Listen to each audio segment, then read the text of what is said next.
এই বছর এত ঠান্ডা পড়েছে, গত কয়েক বছর আমার মনে হয় এরকম ঠান্ডা পড়েনি।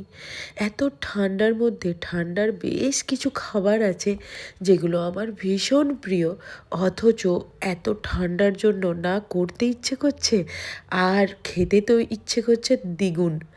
কিন্তু টাইম করে করা হচ্ছে না, নিজের স্কুলের তাড়াতাড়ি, প্লাস এখন আবার আরেকজন স্কুলে যান আমার মেয়ে, তো তাই জন্য হয়ে ওঠে না সব সময় সব কিছু করা। তো আজকে আমি বানিয়েছিলাম মটরশুঁটির কচুরি, যেটা আমি ভীষণ খেতে ভালোবাসি, আর তার সাথে নিরামিষ আলুর দম।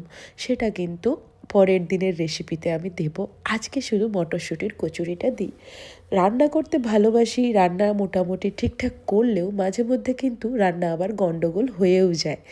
আজকে বানিয়েছিলাম মটরশুঁটির কচুরি। প্রথমে মটরশুঁটিগুলোকে ভালো করে ধুয়ে পরিষ্কার করে পেস্ট বানিয়ে নিয়েছি, তারপর কড়াই তেল গরম করে হিং দিয়ে সেই পেস্টটা দিয়ে নেড়ে চেড়ে পুরটা বানিয়ে নিয়েছি। এতে কিন্তু খেয়াল রাখতে হবে একদম ড্রাই যেন হয়, না হলে কিন্তু পুর কিন্তু লিক করে যাওয়ার চান্সেস থাকে।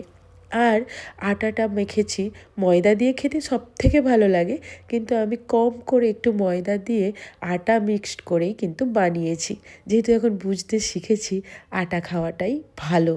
তারপর এটাকে অনেকক্ষণ মেখে ডোটা তৈরি করে ভেতরে পুর দিয়ে বেলে ছেঁকে নিয়েছি। যদিও আজকে কিন্তু বেশ কয়েকটা খারাপও হয়ে গিয়েছিল, মাঝখান থেকে পুর বেরিয়ে গিয়েছিল।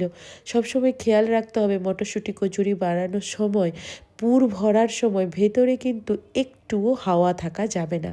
যাই হোক, খেতে কিন্তু খুব ভালো হয়েছিল।